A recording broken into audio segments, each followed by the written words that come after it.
Dalam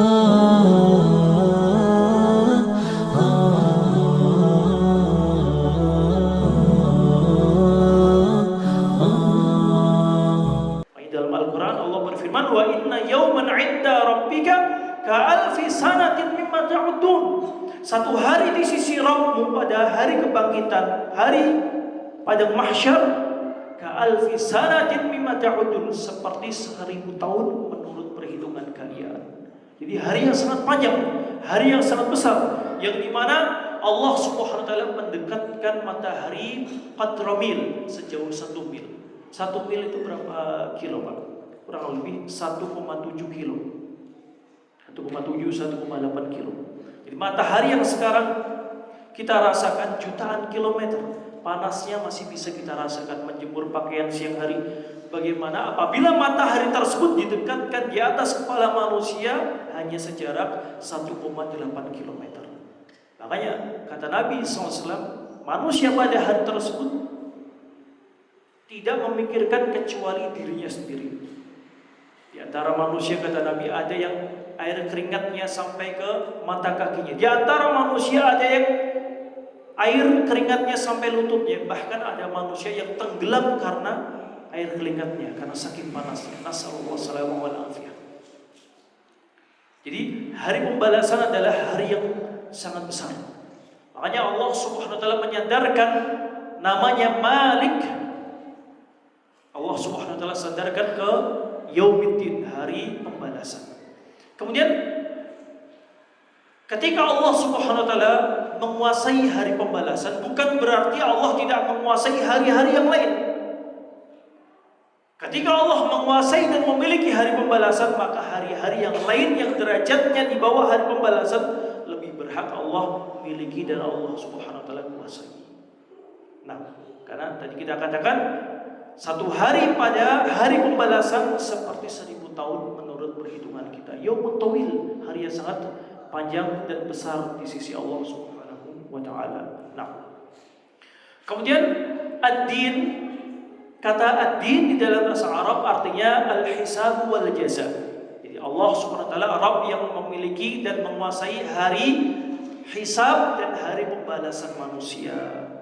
Makanya dalam Al-Quran Allah Subhanahu wa taala berfirman, "Yauma'idzin yuwaffihimullahu dinahumul haq." Pada hari itu Allah Subhanahu wa taala menyempurnakan din mereka.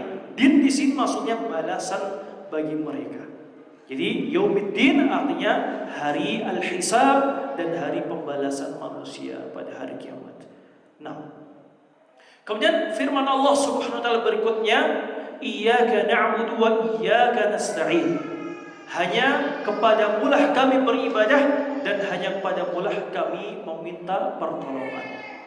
Dan kata para ulama bahwasanya ayat ini adalah sirrul Fatihah, inti dari Al-Fatihah. Jadi tadi kita katakan Al-Fatihah adalah sirrul Quran, inti dari seluruh surah-surah di dalam Al-Quran. Nah, inti dari Al-Fatihah ada di firman Allah, "Iyyaka na'budu wa iyyaka nasta'in."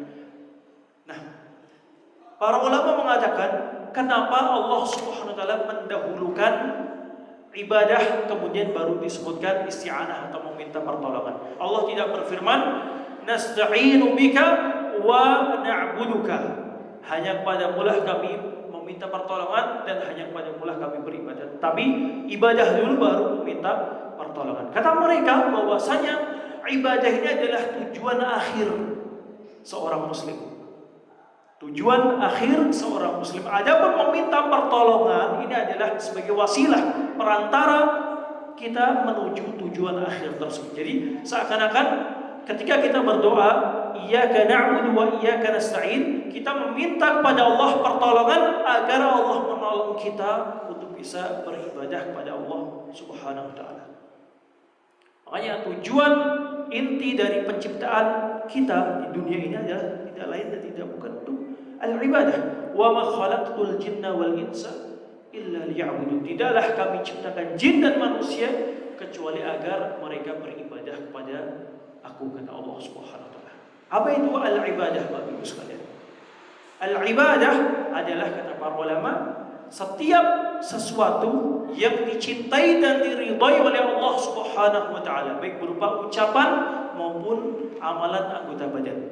Jadi setiap perkara apabila dicintai dan diridhai oleh Allah maka bernilai ibadah. Dan ibadah ini kata para ulama tanqasimu ila qismain, terbagi menjadi dua. Ada ibadah mahdhah dan ibadah ghairu mahdhah. Macam yang pertama ibadah yang sudah pada asalnya ibadah, seperti sholat, tilawatul Quran, kemudian puasa, haji dan yang lainnya. Ada macam yang kedua dari ibadah yaitu ghairu mahdhah. Jadi ibadah yang asalnya bukan ibadah, tetapi dengan niat yang salehah bisa berubah menjadi ibadah. Contohnya misalnya seorang muslim makan. Makan bagian dari ibadah bukan Pak? Pada asalnya bukan. Tetapi apabila seorang muslim meniatkan dengan makannya tersebut untuk agar semakin kuat bisa beribadah kepada Allah Subhanahu wa taala, maka makannya ia bernilai ibadah. Seorang bapak berangkat pagi menuju kantornya atau pasarnya misalnya. Berangkat menuju kantor, ini termasuk ibadah bukan Pak? Pada hakikatnya bukan ibadah, tetapi dengan niat yang salehah ia meniatkan untuk menafkahi anak istrinya, untuk mencari rizki yang halal, maka keluarnya ia dari rumah sampai pulang kembali ke rumah seluruhnya bernilai ibadah di sisi Allah. Ini adalah ibadah ghairu mahdhah. Jadi ibadah yang asalnya bukan ibadah berubah menjadi ibadah dengan apa Pak? Dengan apa? Dengan niat yang ikhlas, niat yang salehah, mencari ridha Allah Subhanahu wa taala. Nah, jadi iyyaka na'budu wa iyyaka nasta'in. Hanya padamulah kami beribadah dan hanya padamulah kami meminta pertolongan. Nah. Kemudian firman Allah Subhanahu wa taala berikutnya, iyyaka na'budu wa iyyaka nasta'in ihdinas siratal mustaqim. Ihdinas siratal mustaqim. Ya Allah, tunjukkanlah kami jalan yang mustaqim. Jadi ketika seorang muslim membaca ihdina, ya Allah tunjukkanlah kami, artinya sabbitna wa zidna al-hidayah. Ya Allah kuatkanlah kami di atas al-hidayah dan tambahkanlah hidayah tersebut pada kami. Jadi kalau ada yang bertanya, Ustaz, kenapa doa ini senantiasa kita baca? Padahal alhamdulillah kita sudah mendapat hidayah. Bahkan Nabi juga orang yang paling mendapat hidayah. Orang yang pertama kali mendapat hidayah dari Allah Subhanahu wa taala.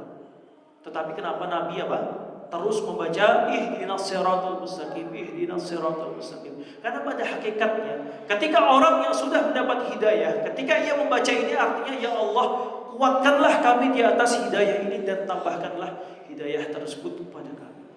Karena seorang muslim di kehidupannya, di aktivitas sehari-hari senantiasa butuh hidayah dari Allah Subhanahu wa taala. Al-muslim faqirun ila hidayatillah. Seorang muslim butuh kepada hidayah dari Allah Subhanahu wa taala. Maka di antara doa yang Allah Subhanahu wa taala ajarkan di dalam Al-Qur'an, Rabbana la tuzigh qulubana ba'da idh hadaitana. Ya Allah, janganlah Engkau palingkan hati kami dari mendapat hidayah darimu.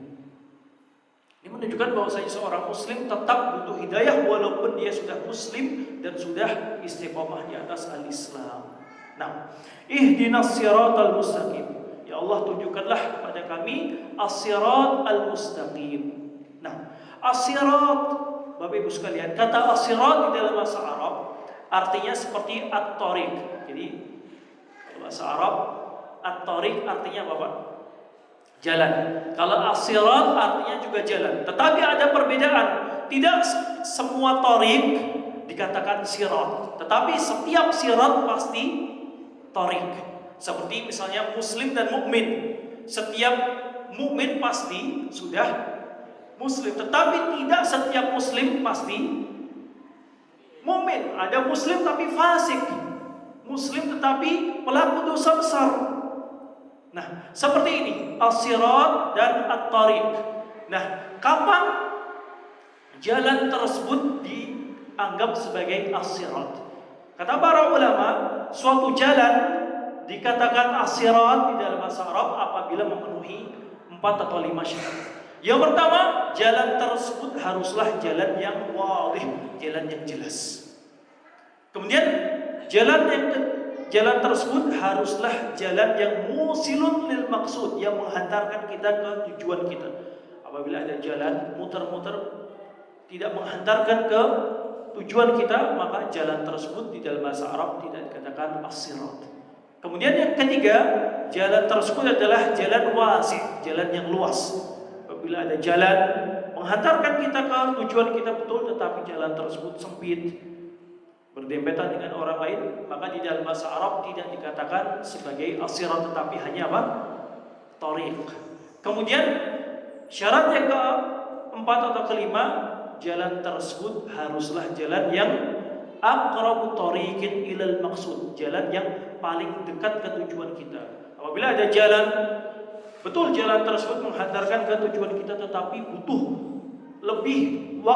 lebih banyak waktu untuk sampai ke tujuan kita, maka jalan tersebut tidak dianggap sebagai as-sirat. Makanya ketika seorang muslim berdoa, ihdinas siratal mustaqim, ya Allah tunjukkanlah kami jalan yang lurus, maksudnya jalan tersebut jelas, jalan tersebut menghantarkan keridhaan Allah Subhanahu wa taala, dan jalan tersebut sangat luas, dan jalan tersebut bisa semakin dekat dan semakin cepat menghantarkan kepada keridhaan Allah Subhanahu wa taala.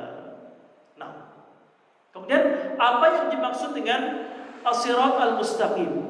Ya Allah tunjukkanlah kami jalan yang mustaqim, jalan yang lurus. Hampir semua ulama mengatakan bahwasanya as-sirat al-mustaqim tafsirnya adalah al-Islam, agama Islam, yang dimana Allah Subhanahu wa taala tidak menerima agama selain agama Islam. Makanya ketika kita berdoa ihdinas siratal mustaqim, ya Allah tunjukkanlah kami jalan yang lurus, maksudnya tunjukkanlah kami jalan pada al-Islam, jalan yang diridhai dan diterima di sisi Allah Subhanahu wa taala. Adapun jalan-jalan selain Islam, jalan-jalan selain agama Islam, maka tidak akan diterima di sisi Allah Subhanahu wa taala. Makanya dalam Al-Qur'an Allah berfirman, "Innad dina 'indallahil Islam." Sesungguhnya agama di sisi Allah hanya agama al-Islam. Dan Allah juga berfirman, "Wa man yabtaghi ghairal islami dinan falan yuqbala minhu wa huwa fil akhirati minal khasirin." Barang siapa mencari agama selain Islam, mencari jalan selain jalan Islam, falan yuqbala minhu, tidak akan diterima agamanya pada hari kiamat. Wa huwa fil akhirati minal khasirin, dan pasti dia akan termasuk orang-orang yang paling merugi. Nah, ini adalah tafsir dari as-sirat al-mustaqim, yaitu al-Islam. Kemudian firman Allah Subhanahu wa taala, siratal ladzina an'amta 'alaihim. Ya Allah tunjukkanlah kami jalan yang lurus, jalan menuju Islam, yaitu jalannya orang-orang yang telah Engkau anugerahkan nikmat pada mereka. Siratal ladzina an'amta 'alaihim, jalannya orang-orang yang telah Engkau anugerahkan nikmat pada mereka. Siapa orang-orang yang telah Allah Subhanahu wa taala anugerahkan nikmat pada mereka? Ayat ini Bapak Ibu sekalian, siratal ladzina an'amta 'alaihim, ditafsirkan di ayat yang lain.